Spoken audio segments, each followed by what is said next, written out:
Hey there, people. So today I am bringing you my Terraria 1.4 Plus Eye of Cthulhu boss fight guide for Expert Master Mode and Classic, aka Normal Difficulty 2. In other words, I am covering every difficulty level and all 1.4 versions, including 1.4.0, 1.4.1, and 1.4.2 onward. This is part of my final updated series of detailed guides on every boss in the game. I will be going into a lot of detail, so check the timestamps in the description to skip ahead if you like. I'm including preparation, gear, and strategies so you can beat it on any difficulty. On the lower difficulties, it's just going to be less necessary to do and get everything, absolutely everything I recommend. Even on Master Mode, a lot will be overkill, but if you're struggling, you'll have some options that I'll give you here. So I will explain wherever there are differences between difficulty levels or 1.4 game versions. The truth is, not that much has actually changed with the boss itself in 1.4, but the available gear has changed. There are some new drops, and of course now there's also Master Mode that's added, more difficult level with more health for the boss and so on as well. So I'll talk about spawning the boss, its behaviors, armor options, weapons, preparation, arena, buffs and strategies, and then I'll demonstrate the fight and I'll cover the drops at the end, including the new 1.4 plus drops. So first of all, spawning the boss.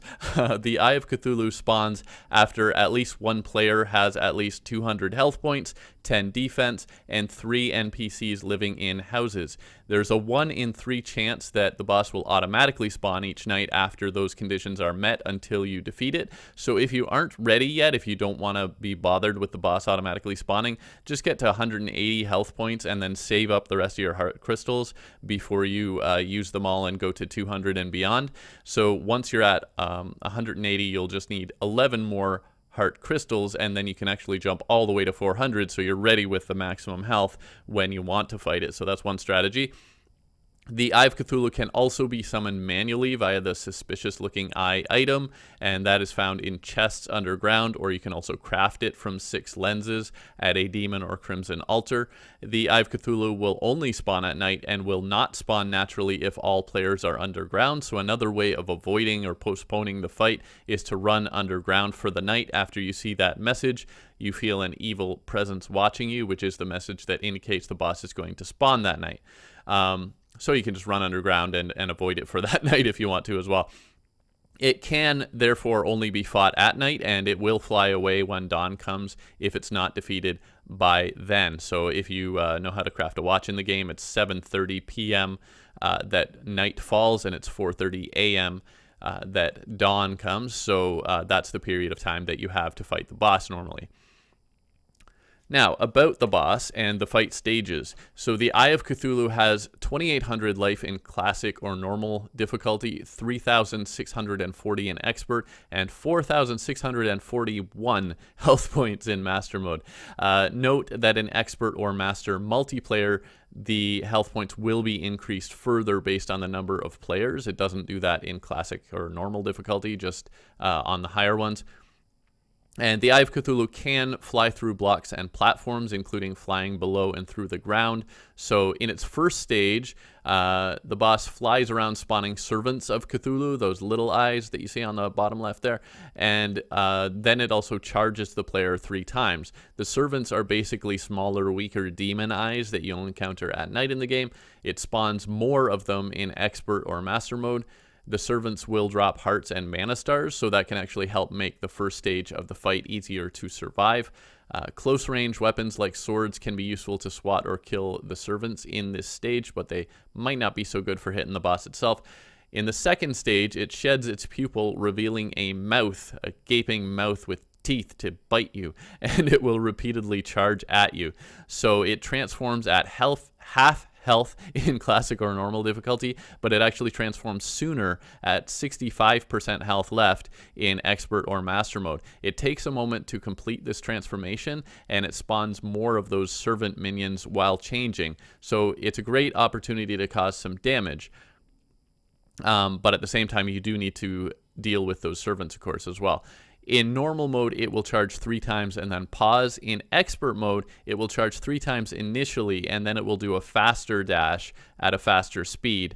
As its health is depleted in expert and master difficulty, it dashes more and more often. Eventually, it will keep dashing almost continually when it's near being defeated. So have a plan for that. Now, in terms of armor, in most cases, you'll want to use a fully matched armor set to get the set bonuses for that armor set. Silver or tungsten armor is good enough, especially if you're playing in normal or classic difficulty. Ore sets are not class specific, so it doesn't really matter what weapons you're using if you're using an ore set. You can go for gold or platinum armor if you need the extra defense. You can also use spelunker potions to help you find enough gold or platinum, since they're difficult to find otherwise. You can even use the ninja set if you have it, which you get from King Slime, but that's another story. The ninja set has low defense but strong critical strike and movement bonuses, so that's an option as well that's not class specific. But if you are doing a class specific playthrough, or you just want to specialize to a class, there are now more options in 1.4. Mages could always do this, but mages can either get a gem robe and a magic hat to go with it, or mages can technically get jungle armor before fighting this boss. That's going to be tough, but you can do it. Both of those do take time to get, mind you. The diamond robe is the best of the gem robes, followed by the amber and ruby robes, respectively. Even if you are using one of the gem robes and either of the magic hats that are available, the jungle pants will give you extra bonuses and defense, because the gem robe, of course, uses the shirt slot, and the hat uses the hat slot. That still leaves you with a defense. You can use any pants that you want with a gem robe and a magic hat. The jungle pants are the best option, technically, if you can gather the materials to do it. Otherwise, just go for high defense or whatever you like. But anyway, moving on. Ranged players can craft fossil armor using sturdy fossils from the underground desert. Admittedly, a pain to get, but if you want range-specific armor, you can get that fossil armor. On 1.4.1 or later, summoners can now craft the Flink's coat and the Flink's staff using materials from the underground snow biome from Flink's fur. The Flink's coat actually only takes up the shirt slot. It's you only need that one piece to become technically a summoner at this point in the game. So you can use any other headpiece and leggings. Again, you can go for highest defense available. And again, actually, jungle is technically the best option for the headpiece and the leggings to go with the Flink's coat, because it has just as much defense as platinum, but it gives you some magic bonuses, so you can actually mix classes with that if you want to. There is no melee-specific armor at this point in the game. The ore-based armors essentially serve that purpose, so, go for a good ore-based armor if you're playing melee stuff. Now, next up, talking about weapons. So the best easy recommendation in general, if you don't care about classes and stuff, is to use the best bow that you can get, which is technically a ranged weapon. So you can use a gold or platinum or demonite or crimtane bow, depending which materials you're able to gather at this point. And that's the order of worst to best of the better bows. So Jester's arrows are the best through the first stage of the fight until the minions are gone, and then you can switch to Frostburn arrows. That'll be your best choices of arrows to go with a good bow. You can also craft unholy arrows if you're in a corruption world, and flaming arrows can also work reasonably well, but best choices are Jester's until the minions are gone, and then Frostburn. Either Frostburn or flaming arrows will also help you to see where the boss is because of the lighting effects and to do a little extra damage. Otherwise, though, if you do want to specialize, or if you just like particular types of weapons, magic weapons, a gem staff, particularly the diamond staff, is the best. Ruby or amber staff are the next best. They're actually equal. Those are the go-to options. Any gem staff, actually, but those are the better ones. A sapphire or emerald staff can be good enough if you can't find the higher tier materials. The Vile Thorn or Crimson Rod can also technically be gotten by this point, and they can also be very effective if you're a little more ambitious to go down into the evil biome to get one of those.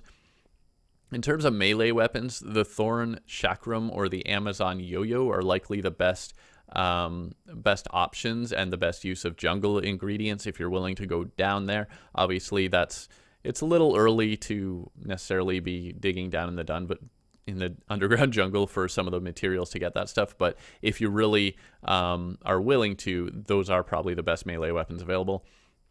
The Malaise, Artery, or Rally yo-yos can also work if you like yo-yos, and yo-yos are definitely a strong choice. A good flail or a good boomerang can also do the job, for instance, the enchanted boomerang, if need be, if you're not willing to go a little for the harder materials to get. It will be harder to hit the Eye of Cthulhu itself with shorter range weapons like swords or spears. They can still be helpful against the servants, the minions, servants of Cthulhu. If you can manage to get an enchanted sword, Star Fury, or Ice Blade, those will be better than, other swords, obviously, because they do have a projectile, so those can be decent choices as well. In terms of ranged weapons, besides the aforementioned bow, there are some other options as well. Basic choices include the paintball gun and the snowball cannon. Bone javelins made from sturdy fossils are actually a great choice, partly because they inflict a debuff. Other thrown weapons like shurikens, throwing knives, and javelins can work. Throwing weapons are now technically classified as ranged, so those are especially useful in the first stage because they'll, again, go through the minions and hit the boss as well. Grenades and Molotov cocktails can also be effective, even throwing around spiky balls on the floor if you fought a goblin army. You can also upgrade throwing knives to poison knives. That'll make those a lot more effective. And you can also craft poison darts to go with the blowpipe. So those are sort of interesting options as well, where you can inflict poison on the boss and make those weapons a little stronger. It is also possible to get real guns by this point in the game, like the musket and the mini shark. Even the sand gun or star cannon, technically you could get them before fighting this boss. If you are going with a bullet-based gun, silver or tungsten bullets will give you a nice little boost to your damage on the boss. Now, in terms of summoners, of course, we can actually be a summoner at this point in the game now, in 1.4. So you can potentially get the leather whip or even the snapthorn whip if you're willing to venture into the underground jungle again. You can get those by this point. It's possible. As far as minions, on 1.4.1 or onward or later, the Flink Staff is arguably the best and easiest to get as well. But the Finch or Slime Staff can also work. Even if you're not a summoner, having a minion staff can add some nice bonus damage. But moving on, arena and other preparations. So ideally, you just really need a basic arena for this fight, focusing on mobility. You just need to be able to get around and dodge the boss. So you want 2 to 3 levels of platforms, maybe some stairs to help you go up and down more easily. Alternatively, you can also just use a flat stretch of ground to run along. Make sure that you're able to run along it without getting stuck, because you don't want to get stuck.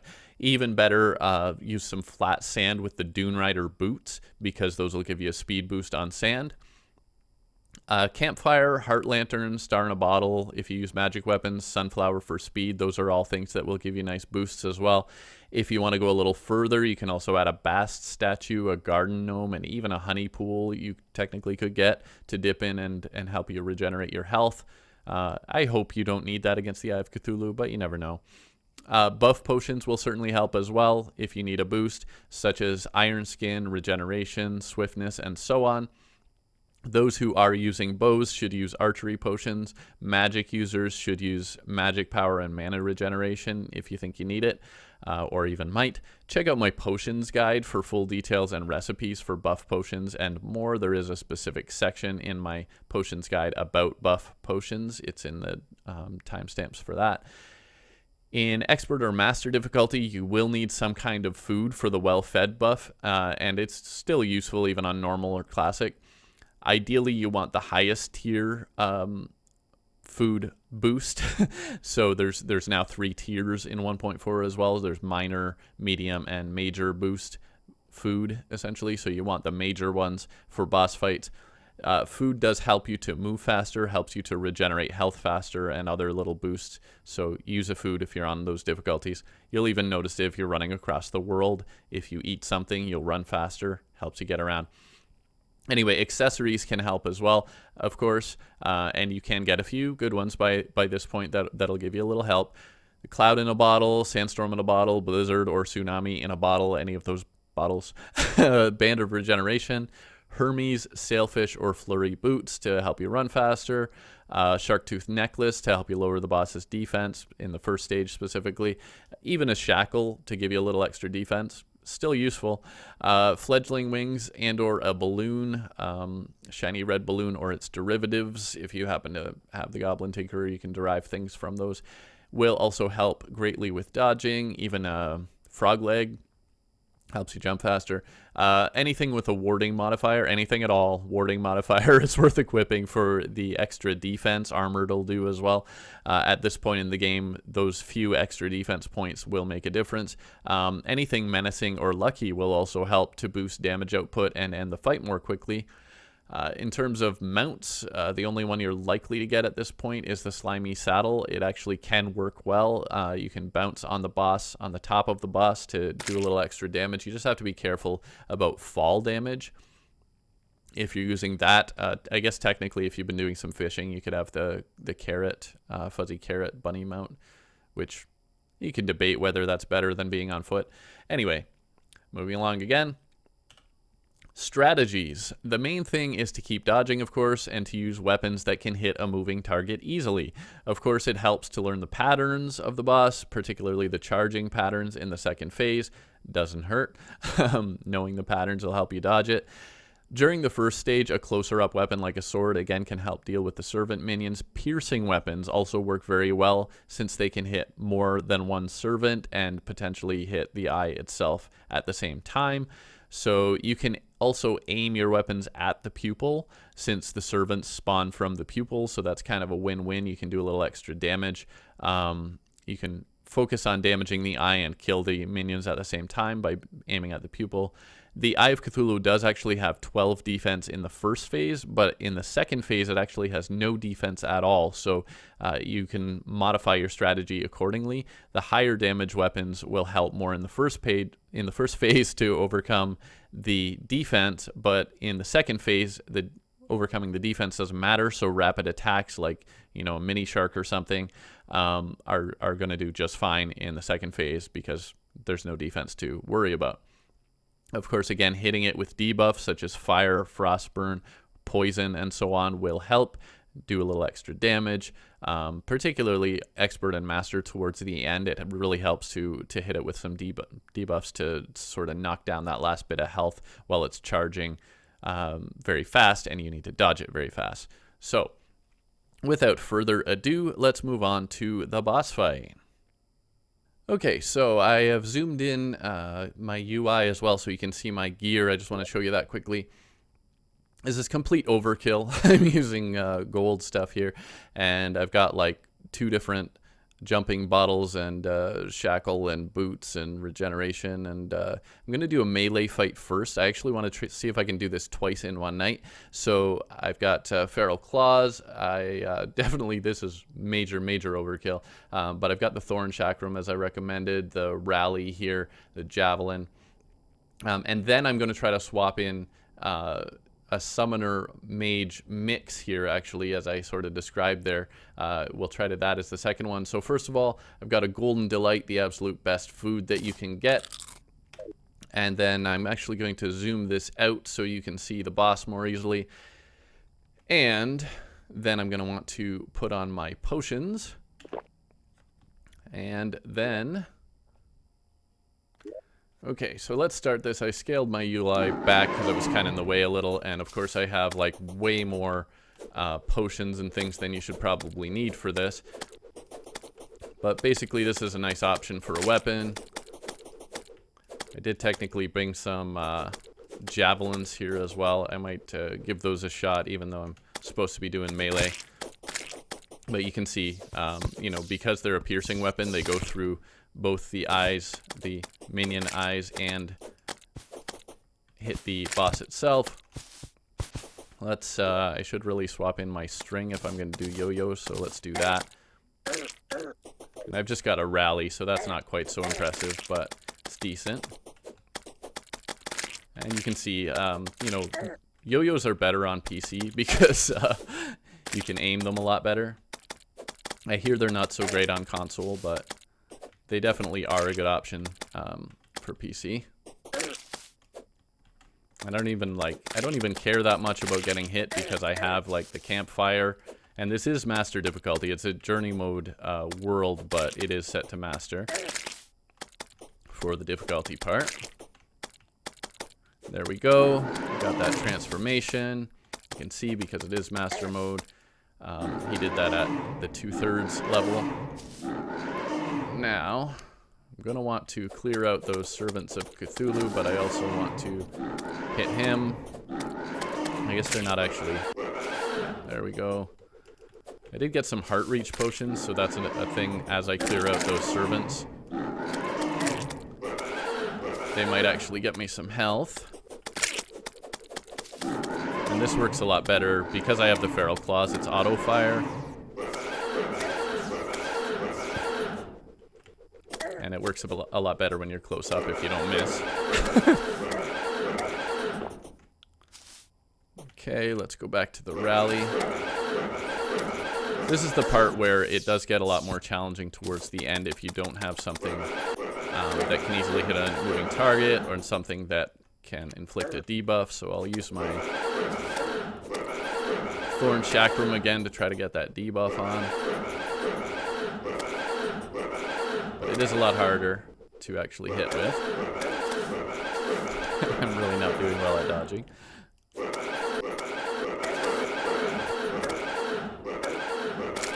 But if you keep a yo-yo out, it's going to work anyway. So now, before I show you the drops, I want to do this again. I want to do this as a summoner this time. A summoner mage mix. I'm going to swap in gem staff and a snapthorn whip and a flink staff. So I'm going to summon my minion there, and I've got 2 because of the flink's fur coat. So let's summon the boss again. Now my minions are going to get in there. And I can boost them with the whip. So this is more mainly for the summoner purposes, but I can swap in the gem staff as well. And I do have some boosts. Actually, did forget though, I intended to bring magic power and mana regeneration.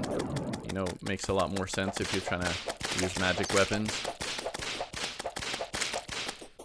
But you do want to use your whip as a summoner.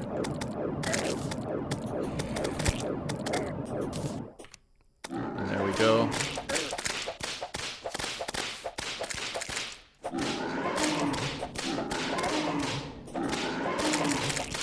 Get that poison buff in there again. You can see those flinxes going to town a bit. They finally, now that the minions are gone, they're being a little better about actually hitting. And again, the whip comes in as a thing for that too, to make sure that they're attacking the right target. And to make sure that they're doing extra damage. But at the same time, I can, because of my sort of mixed armor set, I can do that as well.